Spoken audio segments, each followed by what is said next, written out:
My name is Sarah, and 2 years ago, my husband David and I moved to a quaint little village. We yearned for a life closer to nature, and this place was perfect, with its fresh air, a gentle river, and a stunning forest nearby. It was the peaceful haven we had been dreaming of. We planned to start a family soon, and we felt this was the ideal environment for children to grow up in. Shortly after we settled in, we met our neighbors, Michael and Jessica. They were around our age and, like us, didn't have any children yet. We quickly became friends, sharing activities like picnics and mushroom foraging in the woods. Life was simple and wonderful. Michael's job required him to travel frequently, leaving him away from home for weeks or even months at a time. During his absences, Jessica often felt lonely. She began to ask for help with various chores around her house, and David and I were always happy to lend a hand. However, I started to notice a shift. Jessica's requests for help seemed to be directed more and more exclusively at David. She would ask him to fix a leaky faucet or help with her garden. At first, I dismissed it as nothing. David has always been a kind and helpful person, and I trusted him completely. But then I observed some unsettling changes in Jessica's behavior. Whenever David was around, Jessica would change her attire. Instead of her usual comfortable house clothes, she would wear elegant dresses. The way she smiled at him was different, too. It was a smile that made me feel uneasy. I tried to push my worries aside, but a seed of doubt had been planted. David didn't seem to notice anything amiss initially. He believed he was simply being a good neighbor. But soon he started spending longer periods at Jessica's house. I would find myself waiting for him, wondering what could possibly be taking so much time. He would tell me it was just small tasks, but my intuition told me something was wrong. One day, I confronted him. "Why are you spending so much time with Jessica?" I asked. He looked surprised. "I'm just helping her out," he replied. "She needs assistance with the house since Michael is away." I nodded, but his answer didn't soothe my concerns.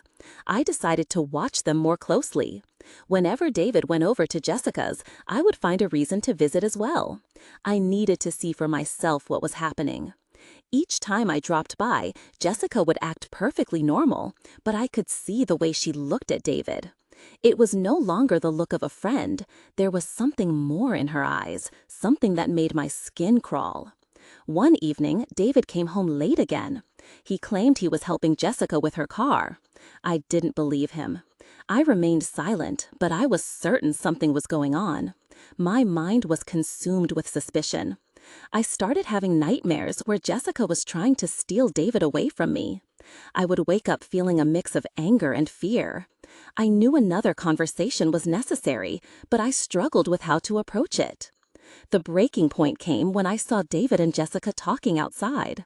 They were standing unusually close, and she was laughing in that particular way again. My heart pounded in my chest. I couldn't stand it any longer. I walked right up to them and asked what was going on. Jessica flashed a smile that didn't feel friendly at all.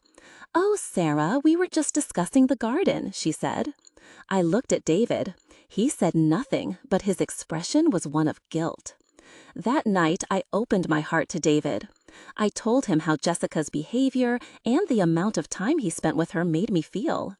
He was quiet for a long moment before finally speaking. "I'm so sorry, Sarah. I didn't realize it was affecting you this much." His apology brought some relief, but a part of me was still unsure if I could fully trust him. From that day forward, David made a conscious effort to distance himself from Jessica. He visited her house less often, and I noticed Jessica started keeping to herself more. Weeks went by, and life seemed to return to a semblance of normalcy. But the memory of what happened lingered.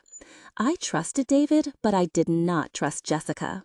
I was convinced she wanted something more, and I was relieved I had spoken up before things could escalate. Even with David's promise to limit his help, I felt a knot of anxiety every time he stepped outside, worrying Jessica might appear. I hated feeling like a wife who constantly monitored her husband, but I couldn't shake the feeling. One afternoon, Jessica came to our door holding a cake. "Hi, Sarah," she said with a sweet smile. "I baked this for you and David." I forced a polite smile. "Thank you, Jessica," I said, taking the cake. "Is David home?" she asked, craning her neck to see inside. I wanted to lie, but David was in the next room. "Yes, he's here, but he's busy right now." Her face fell for a second, but the smile returned. "Oh, okay, well, enjoy the cake. Let me know if you need anything." She waved and left. I closed the door, feeling a strange mix of relief and renewed worry. She was persistent. That evening, I told David about the cake incident. He chuckled lightly. "I think you're overthinking it. She's just being friendly." But I knew better. Her smiles and the way she spoke to my husband were not merely friendly. I resolved to maintain a firm distance from her. The following week was peaceful.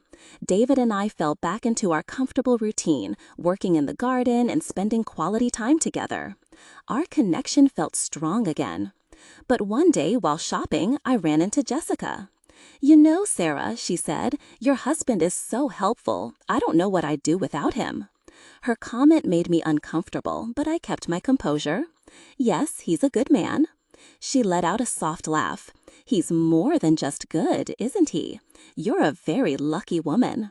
The insinuation in her tone was unmistakable, but I refused to engage. I simply nodded and said, "Yes, I am."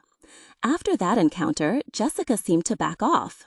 David and I focused on our relationship, and it grew stronger than ever. I wanted to believe the trouble was over, but a small part of me remained wary.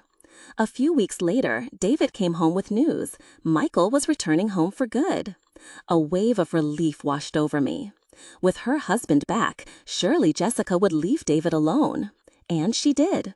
Once Michael returned, Jessica stopped asking for help, and we barely saw her. The weight on my shoulders finally lifted. Max and I resumed our happy, quiet life in the village. We took trips, tended to our garden, and seriously discussed starting our family. Happiness returned, and the anxiety about Jessica began to fade into a distant memory. One evening, as we sat outside watching the sunset, I looked at David with a heart full of gratitude. I realized that my own fear had been a part of the problem. I needed to trust him more. He had always been loyal, and I knew he loved me deeply. "I'm sorry if I ever doubted you," I said softly. He looked at me, surprised. "Doubted me? Why?" I smiled. "Because I love you, and I know you would never hurt me." David took my hand. "I love you too, Sarah, and I would never do anything to hurt you." From that moment on, a profound peace settled in my heart. A few months later, Michael got a new job in the city, and they moved away. The village felt truly peaceful again. David and I looked forward to our future, ready to build our family. I learned that trust and communication are the bedrock of a relationship. I knew that no matter what challenges life threw our way, David and I could face them together.